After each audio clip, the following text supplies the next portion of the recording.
Bienvenue à tous en direct sur Public Sénat. Voici les titres du 22h ce soir. Nouvelle polémique autour de Michel Alliot-Marie. Selon le Canard enchaîné, ses parents auraient racheté des parts de société à l'homme d'affaires Aziz Miled pendant leur séjour en Tunisie. La ministre répond que la vie privée de ses parents leur appartient. Les socialistes demandent à nouveau sa démission ce soir. La France promet de ne pas abandonner Florence Cassé en dépit de l'aggravation de la crise diplomatique entre Paris et Mexico. Solidarité exprimée également aujourd'hui à l'Assemblée nationale où les parents de la jeune femme présents dans les tribunes ont été applaudis par les députés de tous bords. Une réforme de la fiscalité en plein brouillard. Nicolas Sarkozy prend à contre-pied sa majorité en plaidant pour la suppression de l'ISF alors que son ministre du budget évoque un aménagement. Notre invité participait à une réunion sur ce thème à Matignon. C'est le sénateur UMP Philippe Marény dans un instant. Bonsoir et merci d'être avec nous. Après un intermède, François Fillon, la semaine dernière, sur ses vacances en Égypte, le Canard enchaîné vole à nouveau dans les plumes de Michel Alliot-Marie au sujet de ses vacances en Tunisie. Et cette fois-ci, l'hebdo satirique révèle le gênant business des parents de la ministre. Les détails avec Marie Brémaud. Cette fois-ci, Michel Alliot-Marie doit monter au créneau pour défendre ses parents.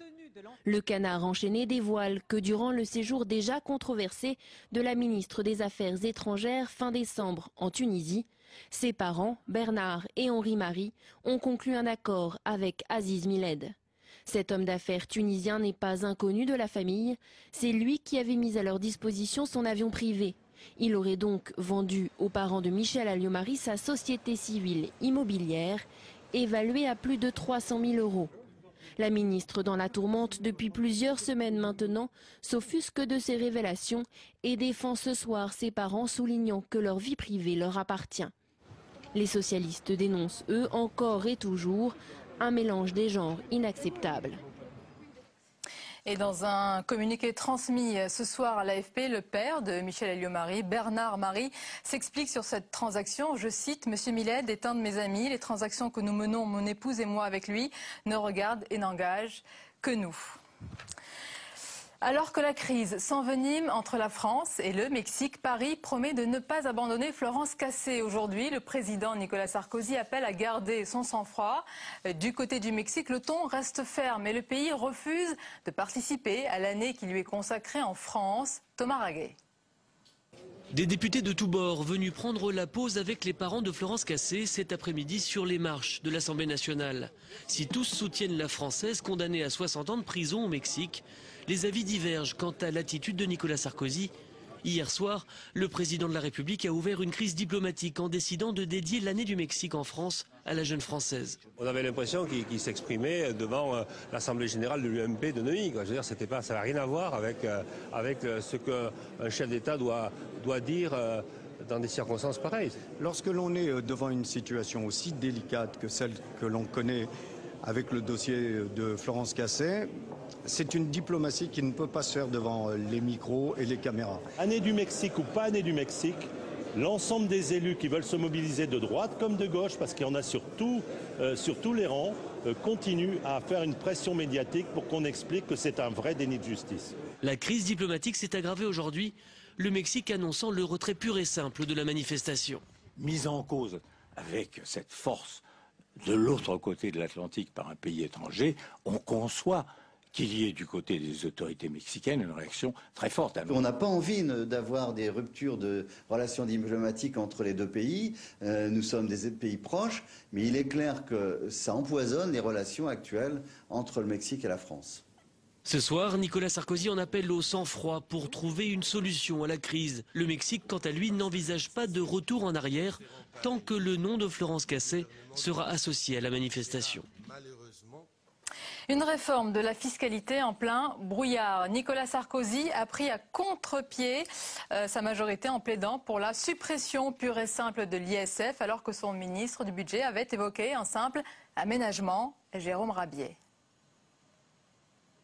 Nicolas Sarkozy prend de court sa majorité en réaffirmant aujourd'hui sa volonté de supprimer l'impôt sur la fortune.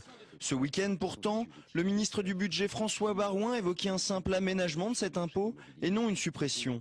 Jean-François Copé semblait rejoindre cette idée, mais c'était sans compter sur l'intervention de l'Élysée. La droite n'est pas une contradiction près. Depuis le lancement du chantier de la réforme de la fiscalité du patrimoine, le concours Lépine a été ouvert à droite et chacun y est allé de sa formule. La marge de manœuvre est réduite pour le gouvernement qui ne veut pas d'une réforme coûteuse pour le budget de l'État. Nous proposerons un texte équilibré avec vraisemblablement des recettes nouvelles qui compenseront cette modification. On l'a dit, cette réforme se fera à coût nul pour les finances publiques. Si l'ISF est supprimé, l'État perdra pourtant plus de 4 milliards d'euros. Abolir le bouclier fiscal rapporterait jusqu'à 900 millions d'euros. Reste à savoir qui payera les 3,1 milliards manquants de cette réforme fiscale encore loin d'être clarifiée. Allez, on passe à la chronique politique du 22h avec Arlette Chabot ce soir. Bonsoir Arlette. Et on va parler bien du drôle de climat politique en ce moment. On va commencer avec les attaques qui se concentrent contre Dominique Strauss-Kahn. Christian Jacob qui persiste et signe puisqu'il avait dit de Dominique Strauss-Kahn qu'il ne ressemble pas à la France, les territoires. Celle qu'on aime, oui. Alors en fait, ce qui a tout déclenché, c'est évidemment la phrase d'Anne Sinclair, hein, confidence. Je ne souhaite pas, à titre personnel, que Dominique Strauss-Kahn fasse un deuxième mandat à la tête du FMI. Alors, ce n'était pas la phrase d'une simple épouse qui souhaite que son mari rentre plus tôt à la maison et arrête de prendre des avions et de parcourir le monde. C'est évidemment une phrase politique destinée à rassurer ceux qui supportent la candidature de Dominique Strauss-Kahn et qui attendent son retour. C'était une phrase aussi pour leur redonner le moral à un moment où les sondages sont un peu en baisse. Bref, effet de cette petite phrase, peut-être à droite, où certains imaginaient que Dominique Strauss-Kahn ne reviendrait jamais. Alors, ils réagissent. Différemment, évidemment. Il y a, quand on attaque une cible, il y a ceux qui utilisent, j'allais dire, une flèche. C'est Christine Lagarde, de manière bien élevée, qui dit que le directeur général du FMI est très bon et qu'il doit continuer son travail jusqu'au bout. Et d'ailleurs, il sera à Paris dans quelques heures et verra Nicolas Sarkozy pour préparer le G8 et le G20. Et puis, il y a ceux qui, quand ils voient une cible, ils commencent à flinguer. Et celui qui flingue le plus, avec là le bazooka, c'est évidemment Christian Jacob, avec cette phrase que vous rappeliez, il ne représente pas la France qu'on aime, celle des terroirs et des territoires. Alors certes, il a été président du Centre national des jeunes agriculteurs dans son passé, mais il sait quand même ce que les mots veulent dire. Certains y voient des relents d'antisémitisme, le CRIF ce soir parle en tout cas de maladresse. Bref, ça sent quand même un peu la France de Pétain, c'est pas un bon climat. En même temps, au PS, ça permet à tous les socialistes de se resserrer, de resserrer les rangs, de se ressouder derrière la candidature possible de Dominique Strauss-Kahn. Mais quand même, on se dit que l'échange hier entre Jean-Luc Mélenchon et Marine Le Pen, où on se traitait d'Yvette Horner contre Dracula, finirait par passer pour un échange courtois et bien élevé. Oui, et c'est pas mal. Et écoutez, à droite on flingue, mais on se porte pas mieux à droite. Non, on se porte pas mieux. D'ailleurs, la phrase de Christian Jacob, au fond, met un certain nombre de responsables de la majorité mal à l'aise parce qu'ils veulent un débat d'idées, projet contre projet, s'il est candidat ou contre de toute façon le représentant du Parti socialiste. On ne va pas descendre à ce niveau. Donc, il y a effectivement aussi un malaise, un moment où ce soir encore, on le voit bien avec les nouvelles révélations concernant Michel Alliot-Marie, le gouvernement est dans la difficulté, on s'interroge, où Nicolas Sarkozy essaye toujours de reprendre l'initiative, de reprendre la main, donc c'est compliqué. Moi, je dirais qu'en tout cas, en politique, on est dans une période troublée. Trouble chez les socialistes à cause des candidatures à venir, souhaitées ou pas souhaitées. Trouble à droite où il y a effectivement des querelles et des différences d'appréciation. Je n'ose même pas parler des centristes avec Jean-Louis Borloo, des écologistes avec Nicolas Hulot. Il y a une chose qui rassemble tout le monde, on le voit bien ce soir, c'est effectivement l'union derrière le cas Florence Cassé où tout le monde souhaite son retour en France. Pour le reste, c'est un trouble général. Merci beaucoup Arlette. Et on va parler de ce trouble général à droite comme à gauche avec notre invité dans un instant. L'invité politique, c'est Philippe Marini. Nous évoquerons avec lui cette riche actualité nationale et internationale, puisque notre invité est aussi président du groupe France-Syrie au Sénat, qu'il connaît bien la région du Proche et du Moyen-Orient. Le Sénat, justement, où a eu lieu aujourd'hui le débat sur la dépendance et surtout sur son financement. Plus de 4 heures de discussion, sans vote, mais avec de très nombreuses pistes à l'étude. Patrick Jean-Pierre. Aujourd'hui, une personne âgée sur 5 est capable de financer sa perte d'autonomie et cela coûte 21 milliards par an à la collectivité. Leur prise en charge est donc essentielle pour mener à bien l'un des derniers grands chantiers du quinquennat de Nicolas Sarkozy. Mais alors que les réflexions entrent dans une phase active, le consensus est bien loin sur cette question. Au terme de 6 mois de travaux, la Commission prône un dispositif mixte entre solidarité nationale à travers la création d'une deuxième journée de solidarité et financement individuel avec un recours sur succession ou l'intervention des compagnies d'assurance. L'idée d'une deuxième journée, qui rapporte quand même pas moins de 2,5 milliards à 3 milliards d'euros, profiterait directement au département parce qu'avec ces 3 milliards, nous arriverions à revenir à un taux de dépenses pour les départements qui s'approcherait ou qui serait au niveau de 50%. La gauche, tout comme de nombreuses associations, dénonce des propositions qui soutiennent la mise en place d'un système à l'américaine. Un système injuste pour les 80 000 Français de plus qui passent chaque année la barre des 80 ans. La gauche en appelle alors à la solidarité nationale comme les autres branches de la Sécu. Cette solidarité nationale, il ne faut pas en faire un catastrophisme financier. J'ai démontré au cours de mon intervention que c'est 1 milliard d'euros par an pendant 10 ans. Nicolas Sarkozy, contrairement à ses premières déclarations, s'est dit aujourd'hui prêt à étudier toutes les pistes pour engager sa réforme. Le chef de l'État a insisté sur l'échéance de cet été. L'invité politique du 22h, Philippe Marini, bonsoir. Bonsoir. Bienvenue à vous, rapporteur général de la Commission des Finances au Sénat et sénateur UMP de l'Oise. On va d'abord réagir à cette actualité. Après les révélations du canard enchaîné sur la transaction financière des parents de Michel Alliot-Marie, la ministre se défend en affirmant que cela relève de la vie privée de ses parents. D'abord, est-ce que son argumentation vous convainc? Les parents, c'est les parents. Les enfants, c'est les enfants. Ça me semble assez logique. Mais tout le monde n'a pas comme enfant une ministre des Affaires étrangères de la France. Oui, mais les parents ont vécu avant qu'elle soit ministre. Ils ont des amitiés, des relations d'affaires, ça les regarde. Ça s'est passé, alors c'est ça peut-être ce qui trouble, ça s'est passé lors de ce voyage en Tunisie. Quelques socialistes demandent ce soir sa démission. Est-ce que selon vous, elle peut encore incarner la voix, l'image de la politique étrangère de la France, Michel Alliot-Marie? Le ministre tunisien des Affaires étrangères, le nouveau, lui avait fait de grands compliments. Ben, ça lui a pas réussi, il a démissionné. Il a démissionné peu de temps après. La diplomatie, c'est un domaine extraordinairement complexe, plein de nuances, et Michel Alliot-Marie en fait l'apprentissage et même le cruel apprentissage. Elle en fait l'apprentissage. Est-ce que vous diriez qu'elle peut en faire les frais? Peut-être. Je pense qu'elle fait de son mieux. Il appartient au président de la République de juger. Alors, nous allons parler d'un thème que vous connaissez bien, c'est la fiscalité, l'impôt. On a l'impression, vous allez nous dire si c'est vrai, qu'on navigue dans le brouillard. L'impôt sur la fortune, une fois on l'aménage, une fois on le supprime, une fois on le réduit. Est-ce que vous savez ce qu'on va en faire? Mais on ouvre un débat.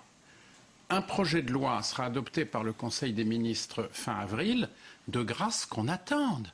Écoutez, à chaque fois qu'il y a une réunion de travail, appel de journalistes avant, appel de journalistes après, et puis on tire les verres du nez de l'un et de l'autre et du troisième. Alors beaucoup de mes collègues, en effet, se livrent, comme on l'a dit, au concours Lépine. Moi, je pense qu'il faut raison garder. Il y a différentes options. Elles ont d'ailleurs été étudiées lors de cette réunion, froidement ce soir au cours d'une réunion tenue par le Premier ministre. Mais est-ce que le débat est encore ouvert quand Nicolas Sarkozy a, semble-t-il, tranché aujourd'hui sur la question? Mais on a complètement extrait ces propos de leur contexte. Il n'a donné aucune indication précise sur le projet de loi. Mais on s'emballe tout de suite. On vit dans une espèce de civilisation du zapping où, si on n'a pas l'information immédiatement, alors que les choses sont complexes, alors prenons notre temps. Pas? Mais oui, prenons notre temps. Alors, voilà. Cet impôt sur la fortune, est-ce qu'il faut le supprimer complètement? Est-ce que vous avez évolué sur ce point? Mais pas du tout, pas du tout. Il faut le supprimer, c'est un objectif. Maintenant, peut-on le faire en 2011? Je ne le crois pas. Et où est-ce qu'on trouve les 3,5 milliards? Mais tout dépend de l'ordre de grandeur de la réforme, n'est-ce pas? Si c'est la réforme d'ensemble, c'est 3,5 milliards. Si c'est un aménagement, ce que j'appelle un aménagement raisonnable, c'est 1,5 milliard. C'est beaucoup plus facile. Vous optez pour cet aménagement raisonnable? Vous êtes très raisonnable. Je l'ai dit, je l'ai écrit, et de longue date, avant la fin de l'année, et je l'ai même indiqué lors de la discussion budgétaire. Mais on a cru entendre, mais on l'a entendu, je crois, Nicolas Sarkozy aujourd'hui qui a appelé la majorité à évoluer sur ce point. C'est un objectif. Et la majorité, il faut qu'elle vote. Et elle ne vote pas au canon. La majorité, elle se rend compte de ce qu'on peut faire en 2011. Donc elle n'a pas pris comme un ordre? Mais non, c'est un commentaire. Ça fait partie de l'actualité. L'actualité qui va, qui vient. Une chose chasse l'autre. C'est le cas de le dire. Alors, Philippe Marény, vous êtes aussi, je l'ai rappelé tout à l'heure, président du groupe sénatorial France-Syrie. Vous avez mené une mission d'études sur le Proche-Orient. Vous connaissez très bien la région. On va vous écouter. C'était lors d'un déplacement en 2009 en Syrie. Sur ces images, on voit Bachar el-Assad et on vous écoute.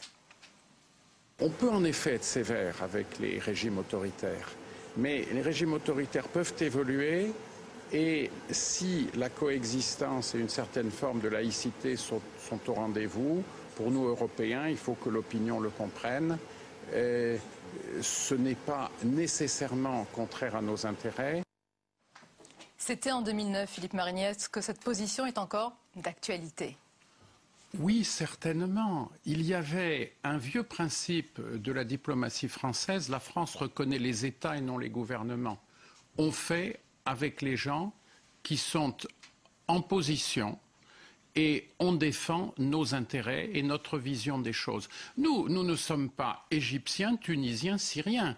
C'est à eux de décider. Nous n'avons pas à interférer dans leurs affaires. C'est ce que je crois profondément et je reste sur ce vieux principe de la diplomatie gaulliste. Est-ce que ce que vous venez de dire vaut aussi pour l'Iran? Parce qu'il y a des manifestations qui se poursuivent actuellement. Barack Obama, depuis les États-Unis, a soutenu ces manifestations. Ce soir, Martine Aubry, première secrétaire du PS, condamne la répression. Est-ce qu'il faut quand même que la France exprime sa voix officiellement? La France n'a cessé, notamment dans le cadre des sanctions, d'affirmer sa position et de souhaiter que l'Iran revienne dans la légalité internationale. Maintenant, au-delà, pour savoir comment l'Iran, ce grand pays, ce pays intelligent et évolué, comment ce pays doit-il se gouverner, pardonnez-moi, ce n'est pas mon affaire, c'est l'affaire des Iraniens. Alors, demain, au Sénat, on va encore reparler d'elle, la ministre des Affaires étrangères vient parler de l'Union pour la Méditerranée. Est-ce qu'elle a besoin vraiment de faire le déplacement? L'UPM existe encore? L'UPM, c'est un beau projet. Je dirais même, c'est un beau rêve. Et d'ailleurs, le président Moubarak était notre vis-à-vis. L'ancien président. Il a encore droit à ce titre, oui, n'est-ce pas? Peut-être. Bon, il a été président plus de 30 ans et l'histoire le jugera. Il était notre partenaire direct, quasiment le coprésident de l'Union pour la Méditerranée. Beaucoup de choses, bien sûr, vont devoir être reconstruites. Il faut attendre de voir comment l'Égypte va se restabiliser. Il ne faut pas non plus oublier qu'au Proche-Orient, il y a une cohabitation qui demeurera très difficile entre Israël et ses voisins. C'est incontournable. Peut-être une dernière question. Est-ce que finalement, ce contexte, tout cela peut déclencher, accélérer finalement la reprise de ces négociations entre Israël et les Palestiniens qui sont au point mort et on a vu des démissions encore du gouvernement palestinien? J'en doute beaucoup. Car pour qu'il y ait reprise, il faut qu'il y ait volonté de négocier. Je ne vois pas de volonté de négocier du côté israélien. Je ne vois pas de capacité de négocier du côté palestinien. Et vous connaissez ma position. Si les Palestiniens ne sont pas en mesure d'exprimer leur identité nationale dans des institutions représentatives où tout le monde soit partie prenante, comment voulez-vous que des négociateurs puissent négocier? Comment voulez-vous s'ils s'expriment au nom d'une autorité qui n'a plus vraiment de légitimité? Alors, d'un côté comme de l'autre, y a-t-il aptitude à négocier? Puis une dernière chose. J'ai le souvenir, parce qu'en effet, j'avais suivi cela en 2009 pour le président de la République, de tout ce qui a été fait pour favoriser le rapprochement des deux grandes fractions des mouvements palestiniens, la fraction de Ramallah, la fraction de Gaza. Et j'ai le souvenir que les Américains n'ont vraiment pas fait grand-chose pour aboutir à un succès et que l'Égypte avait eu à ce moment-là une attitude, à mon avis, assez ambiguë. Peut-être aussi un rôle à jouer à leur futur pour la France, peut-être. Mais il ne faut absolument pas perdre espoir. C'est un dossier qui est devant nous, qui nous concerne très directement. Merci beaucoup Philippe Marigny d'avoir été notre invité ce soir. La suite du journal, dans un instant, nous allons parler de la crise qui s'aggrave entre Paris et Mexico. Mais d'abord, on va regarder tout ce qui vous a échappé dans le reste de l'actualité. C'est le tour de l'info. Il est préparé pour vous ce soir par Perrine Tarnot.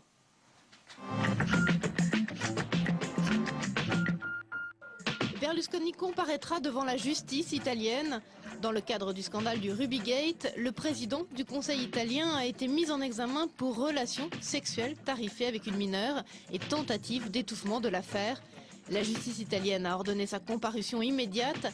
Grâce à cette procédure, son procès s'ouvrira donc le 6 avril à Milan. 26 villes françaises signent un appel pour le droit de vote des étrangers. C'est le sénateur maire de Strasbourg, Roland Ries, qui relance ce débat en faveur d'une citoyenneté attachée à la résidence et non à la nationalité. Lorsque on est citoyen, qu'on soit de nationalité française ou de nationalité étrangère, eh bien, on doit pouvoir avoir son mot à dire sur les décisions qui sont prises et qui concernent votre vie quotidienne.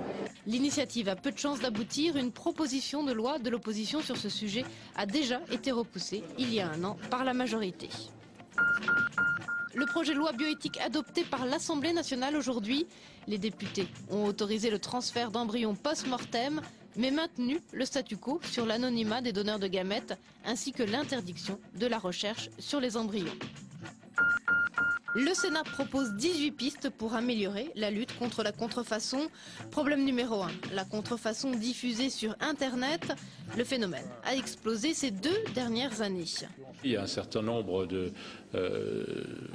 d'hébergeurs qui vont au-delà de leur métier d'hébergeur, qui profitent un peu du système. Et nous souhaitons faire une nouvelle catégorie qui puisse, en quelque sorte, vérifier le contenu de ce qui est proposé. Le rapport devrait faire l'objet d'une proposition de loi dans les prochaines semaines. Alberto Contador a officiellement été blanchi par la Fédération espagnole de cyclisme. Le vainqueur du Tour de France 2010 pourra reprendre dès demain la compétition. Contrôlé positif lors du dernier Tour de France, Contador invoque une contamination alimentaire qui semble donc avoir convaincu les juges espagnols.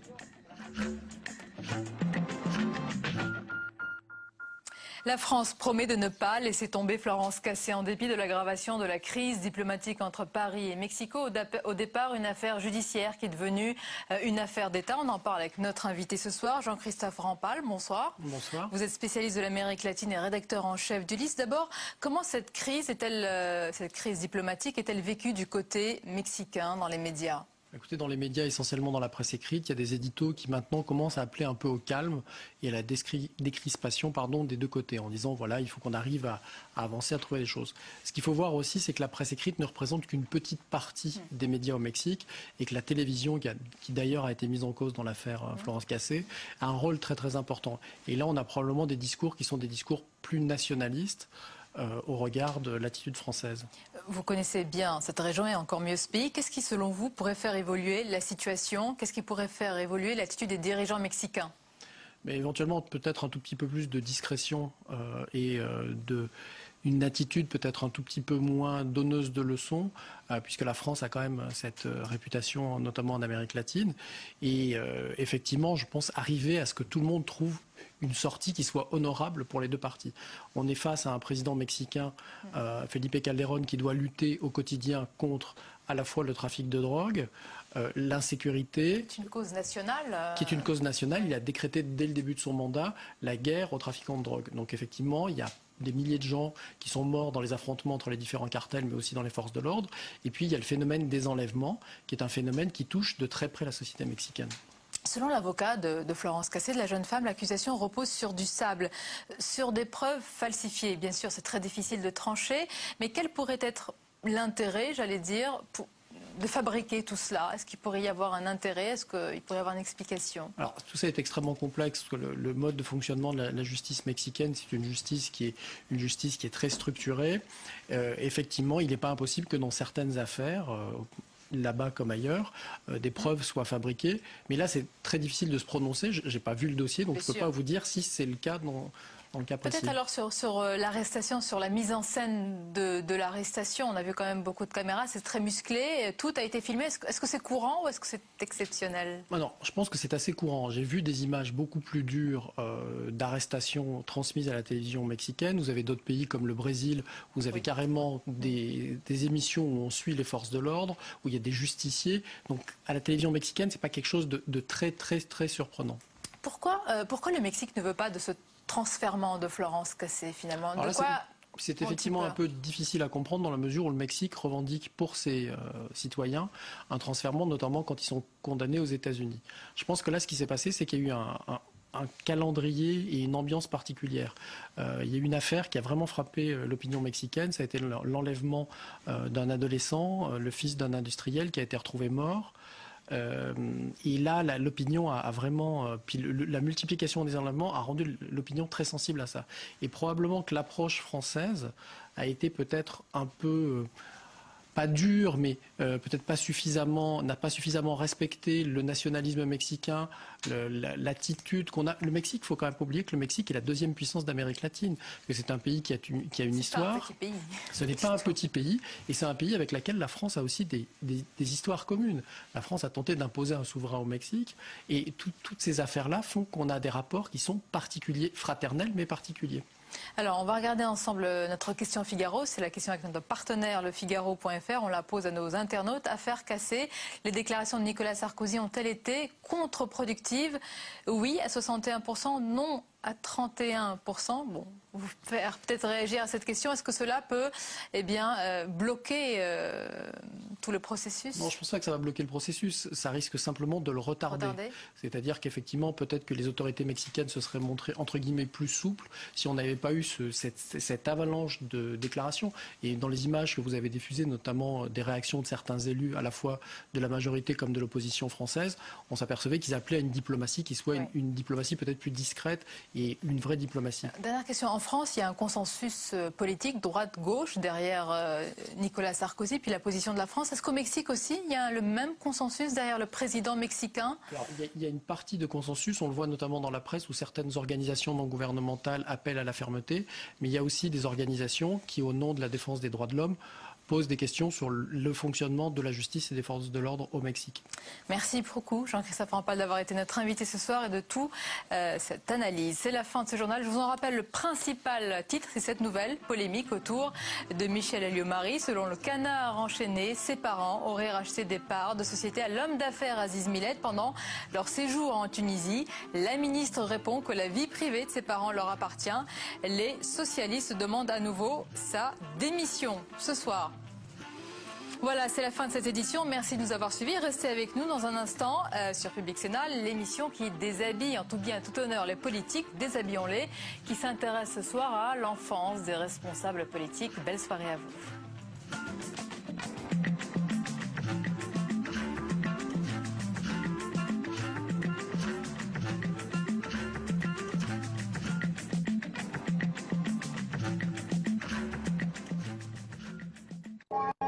De 1988 à 1993, le journaliste belge Hugues Lepage a réalisé plusieurs documentaires sur François Mitterrand. Durant des années, j'avais pu tourner dans des conditions exceptionnelles pour l'époque. Justement, j'ai reçu ce matin une lettre du roi des Belges. Ah bon? Je vous signale. 20 ans plus tard, il redécouvre des images inédites et s'interroge sur l'étrange relation qu'il avait nouée avec le chef de l'État. Un jour, sans préavis, il m'avait offert cette séquence. 10 minutes entre l'abandon et le retour à son escorte. Une fois encore, le prince mettait en scène sa propre image. Je le savais. Mais cet épisode surprenant était une chance pour moi. Le prince et son image, samedi à 22h sur Public Sénat. Il y a 2 ans, les Antilles s'embrasaient pour protester contre la vie chère et la profitation. 44 jours de grève générale en Guadeloupe, 33 jours en Martinique. Face à ce cri d'alarme, une batterie de mesures a été adoptée dans l'urgence. Ont-elles été appliquées? Ont-elles permis de changer la situation? 2 ans plus tard, Public Sénat est revenu en Guadeloupe. Retour sur la situation en Guadeloupe, jeudi à 22h30 sur Public Sénat.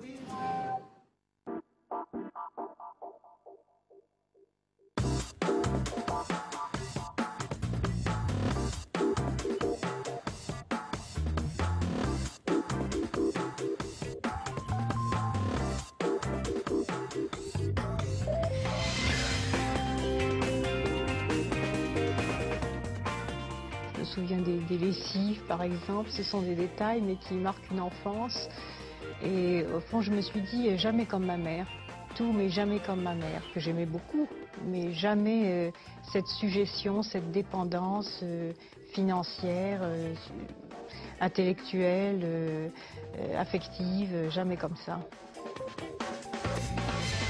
Dès le début de sa carrière, Ségolène Royal a revendiqué l'opposition à ses parents comme étant le point de départ de sa construction politique. Alors peu sont allés aussi loin dans leur critique de la famille, mais quels qu'ils soient, les récits d'enfance des politiques nous éclairent sur leur choix, leur modèle et le sens qu'ils veulent donner à leurs actions. Alors comment les politiques nous parlent-ils de leurs parents et de leurs origines, et qu'est-ce que ces récits nous dévoilent sur ce qu'ils sont devenus? Cette semaine, nous déshabillons en tout bien, tout honneur, les politiques en culotte courte avec 4 invités. Carole Dornier, professeure de littérature à l'université de Caen. Vous avez notamment travaillé sur les récits d'enfance et on verra avec vous que les récits des politiques ressemblent parfois à des romans. François de Singly, sociologue de la famille, pour mettre en perspective ces récits. Gérard Wachman, psychanalyste, pour mettre en lumière ce que les politiques nous révèlent consciemment ou inconsciemment sur eux-mêmes. Et enfin, Denis Bertrand, sémiologue et habitué de l'émission. Alors on va commencer par un cas un peu compliqué à gérer, celui du politique encore relativement jeune, dont les parents peuvent être interrogés par les caméras de télévision. C'est le cas de Jean-François Copé, l'ambitieux patron de l'UMP qui veut être président, nous dit-on, depuis tout petit déjà. Écoutez ce que ses parents en disent et ce qu'il en dit lui aussi. Écoutez. Devenir président, une ambition depuis tout petit. Enfance choyée, parents qui l'encouragent dans cette voie-là. Je crois que c'était vers 7-8 ans qu'il a vraiment dit qu'il voulait être président de la République, ça c'est vrai. Je l'ai aidé à accrocher dans sa chambre les photos des soldats qui, pendant la guerre, dans les tranchées de 14, je l'ai aidé à accrocher au moment où il y avait Pompidou. Mon éducation, ça n'a pas été simplement d'afficher des photos sur les murs de grands hommes, non. Mon éducation, c'est d'abord l'histoire d'une famille, la mienne, une famille paternelle venue de Roumanie, un grand-père naturalisé français, parti sous les drapeaux comme médecin militaire en 40, décoré, démobilisé avec la défaite, et qui ensuite échappe avec sa famille, mon père et sa petite sœur, à une rafle, grâce à des justes, à d'autres Français qui, au péril de leur vie, sauvent à Aubusson ma famille. Et donc, l'idée qu'il y a toujours dans ma construction sensible et psychologique, l'idée de rendre à mon pays une part de ce que je lui dois.